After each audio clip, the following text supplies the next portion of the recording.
रस्त्यांवरतीच आपण बघितलं तर नाशिककर जे आहेत ते प्रधानमंत्र्यांच्या स्वागतासाठी सज्ज झालेले आहे आणि सर्वत्र प्रधानमंत्री नरेंद्र मोदी यांचा जय जयकार आणि जय श्रीरामचा घोषणा ऐकायला मिळत आहेत। आपल्या सोबत काही महिला आहेत, प्रधानमंत्री आज येत आहेत, काय भावना आहेत तुमच्या?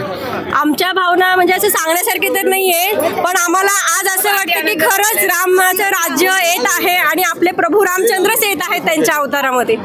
काय सांगाल, देशाच्या इतिहासातले पहिलेच प्रधानमंत्री आहेत जे काळा राम मंदिराला भेट देत आहेत, नाशिककर म्हणून तुम्हाला काय वाटते?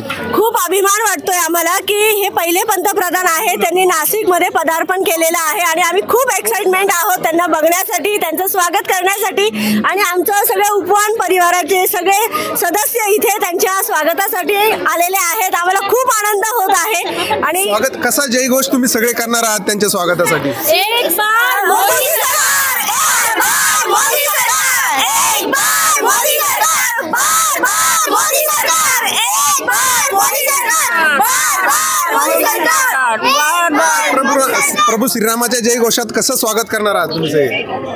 आम्हाला खूप छान वाटतंय जे येत आहेत ते बघून आणि त्यांची एक झलक बघण्यासाठी आम्ही 1-1.5 तासापासून थांबलोय।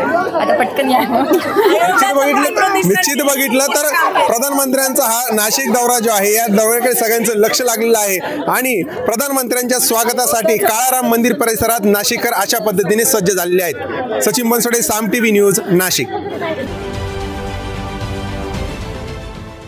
देश विदेशातील प्रत्येक घडामोडींचे लाईव्ह अपडेट मिळवण्यासाठी आता साम टीव्हीच्या सर्व सोशल मीडिया प्लॅटफॉर्मला लाईक, फॉलो आणि सबस्क्राईब करा। तसंच सर्व नोटिफिकेशनसाठी बेल आयकॉन प्रेस करायला विसरू नका।